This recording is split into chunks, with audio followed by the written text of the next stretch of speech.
Bom, nesse bloco aqui nós vamos tratar, ô Vilar, de uma recomendação expedida pela Delegacia Geral de Polícia, da Polícia Civil do Estado de São Paulo, que embora seja direcionada aos policiais civis, trata de um tema que é cotidianamente realizado pela Guarda Civil Metropolitana, que ela trata de abordagens, né? Sim, Aliás, ela trata dos termos técnicos da abordagem, não é isso, Vilar? exatamente.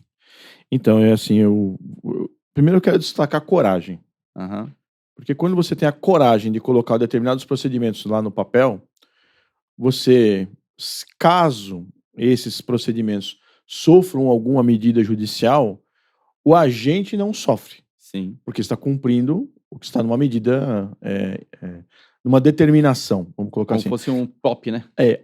Como se fosse um papo. Ainda que a denominação aqui é recomendação, ou seja, o agente público está fazendo aquilo que a sua hierarquia o recomendou a fazer, né? Exatamente. Porque quando ele faz fora da recomendação, ele aí assume o ônus de cometer o abuso de poder, Sim. né? Inclusive, o texto é um pouco longo, mas ele fala justamente disso, né? De quando o agente atua fora desses parâmetros, aí ele está sujeito ao abuso de poder, né?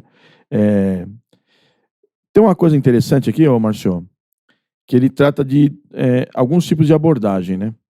A abordagem preventiva é um tipo de abordagem que está destacado aqui Na recomendação. na recomendação. Então, ou seja, eu acho que é essa que está mais ligada, A né, atividade, à né? atividade da guarda, né? Quais são os preceitos, né, para que o guarda, ou o policial militar, ou o policial civil, agindo dentro dessa premissa, não venha a sofrer o abuso de autoridade, né? Uhum. Então, ela tem fundamento aqui no direito administrativo, né? Motivo pelo qual poderá ser discricionária, ou seja, é o agente lá na ponta da linha Que toma a decisão. que, a partir da observação do conjunto, né, de informações que ele tem ali, ele toma a decisão de fazê-la ou não, né? Fazê-la ou não. Contudo, deverá seguir princípios da legalidade, que é justamente para quê? Para que quando chegar, né, ou seja, efetivamente gerou a prisão em flagrante da pessoa. Quando chegar lá nas instâncias superiores, não vier a sofrer o que nós vínhamos sofrendo aí em algumas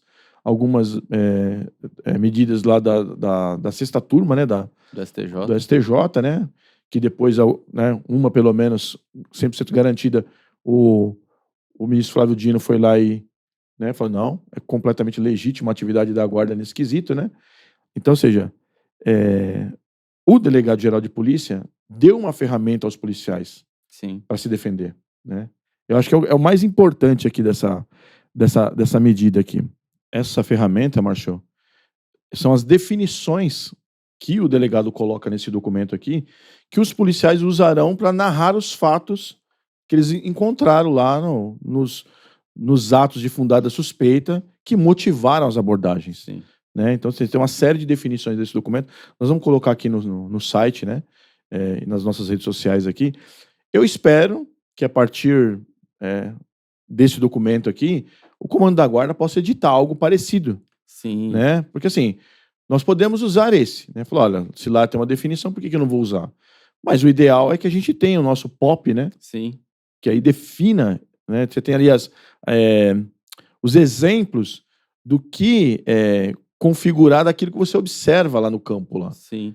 O que eu achei interessante nesse documento, ô Vilar, foi, como você disse, a ousadia do delegado em separar a busca preventiva, que tem fundamentação no direito administrativo, da busca repressiva, que tem fundamentação no Código de Processo Penal, Sim. que é o artigo 301, né? Não, da fundada suspeita lá. Fundado suspeita. Então, acho que não é o artigo 301 não, mas tem fundamentação no Código de Processo Penal, né? Por quê? O nosso trabalho da Guarda Civil Metropolitana, ele está nos dois aspectos. Sim. Tanto no âmbito administrativo quanto no âmbito penal. Vou dar um exemplo. Você está transitando lá com a viatura, o policial está transitando com a viatura, alguém levanta a mão e fala assim, aquela pessoa me roubou. Sim. A busca que vai ser feita naquela pessoa é pelo Código Penal. Sim. Né?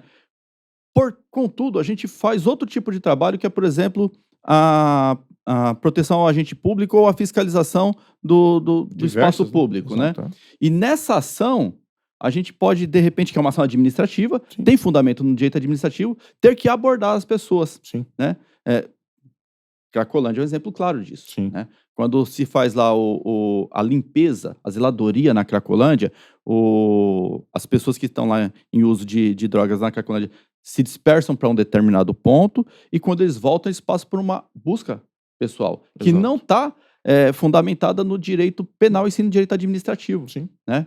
Não necessariamente no direito penal. Às vezes tem ali um estado de flagrância que vai ser no direito penal. E esse documento, ele separa a fundada suspeita, a fundada razão e a justa causa. Sim. Isso é importantíssimo. Na hora de você fundamentar um documento bem escrito, você vai evitar a interpretação lá no Poder Judiciário, Exatamente. de primeira instância, segunda instância ou instância superior, STJ, STF, né? Sim. Quanto melhor redigido o documento pelo operador de segurança, que é o policial, Sim. mais fácil corre o processo, né? Exatamente. Até mesmo porque, normalmente, o cara que está preso, ele realmente fez alguma coisa para merecer estar preso, né? Então, o que um documento mal redigido dá é a chance de defesa pro cara. Exatamente. Vai facilitar a liberação de efetivamente um criminoso, né? Sim. Então, um exemplo, Márcio. Vamos supor aqui que uma equipe do Canil esteja fazendo apoio às equipes de São Paulo Transporte na fiscalização de Uber, por Sim. exemplo, né? Então lá o veículo estaciona lá, o pessoal da SP Trans lá vai ver lá se o motorista está cadastrado, se o veículo está cadastrado, aquelas medidas administrativas de praxe. Sim. Mas vamos dizer que o cachorro que está ali com o policial é aquele cão treinado para localizar explosivo e armamento. E o cão aponta no carro, né? Ele sente o odor ali, né, desses objetos e ele aponta. O policial vai fazer a abordagem foi administrativa. Isso. Né? Mas ela evoluiu para criminal. Para a localização do criminal. O que fundou parar o veículo foi um ato administrativo, foi uma fiscalização administrativa. Exatamente. Ou seja, o camarada não fez nada que... Não foi uma parada aleatória. Né? Não fez nada que o Código Penal, o Código de Processo Penal autorizasse de pará-lo. Não foi nada disso. Foi uma medida administrativa que é a fiscalização porque ele é Uber, como poderia ser táxi, como podia ser, né, escolar e tal. As medidas DTP, aí, né? Ou seja, o que fundamentou aquele camarada ser parado, aquele camarada ser abordado foi um ato administrativo. Sim. E ele evoluiu para o criminal. Exato. Né? Como pode ocorrer também o contrário. Sim. Né? Numa fundada suspeita baseada no Código de Processo Penal, você abordar uma pessoa, de repente o crime foi fundada a suspeita, mas não tinha o crime em si, mas tinha uma transgressão administrativa. Aplique-se, né? Aí aplica a medida administrativa. Pode ocorrer de um lado para o outro ou do outro lado para esse, né? Bom, de qualquer forma, né, a gente espera que a partir dessa haja uma edição de norma aqui do Comando Geral da Guarda, né? Sim. Porque isso vai ser uma ferramenta a mais, assim como é o POP ambiental, de quando vai se fazer a abordagem administrativa, se executa a busca pessoal, para você evitar um problema. Então tá escrito lá, se houver algum problema, o policial não responde pelo abuso. Exato. Porque ele está cumprindo o que está determinado numa norma. Uhum. Então, ou seja, o poder público foi editar uma norma. Vou dar um outro exemplo aqui, esse aqui é um pouco mais drástico, porque ele não é brasileiro. Né? Eu tenho um conhecido que ele é policial em Dallas, né, no Texas. Ele é da polícia de escolas, né, de Dallas, no Texas. E o procedimento deles lá para aplicação de força é severo. É muito severo. Então, se a pessoa está armada, arma de fogo ou de faca, ela não obedece o policial, eles têm um protocolo de como eles vão efetuar o disparo de contenção. Né? E esse disparo, ele é para neutralizar a pessoa. Uhum. Ou seja, é o poder público dizendo para o policial, faça isso. Então, se alguém achar que é muito agressivo, não é o policial agressivo. É a norma. Sim. Né? Não estou dizendo que tem que aplicar isso aqui, não é isso que eu estou falando. Estou dizendo que lá acontece isso. E o exemplo é que, quando o poder público, né, as pessoas que estão no poder público, que têm o poder efetivamente na mão, têm a coragem de dizer ali o que é para fazer, o agente que está na ponta da linha trabalha com mais tranquilidade. Sim, segurança, né? Com mais segurança. Né? Aí não corre o risco, por exemplo, de sofrer um problema de saúde, ser atacado, ser vítima, né? Teve um vídeo da polícia lá de Brasília, não sei se você viu lá. Então, eles estão tentando conter o cara tá com a faca.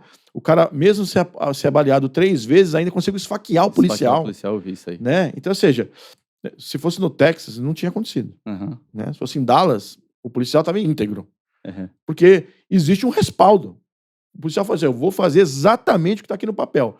E se alguém quiser reclamar, ele vai falar assim, está aqui no papel. Sim, Não, mas é muito bruto. Reclama com quem escreveu. Né? exatamente. Vai lá no político, no presidente, sei lá quem é que for lá, né? Então a gente espera que esse documento aqui sirva de exemplo, né, Se Marcelo? torne um pop. Exatamente.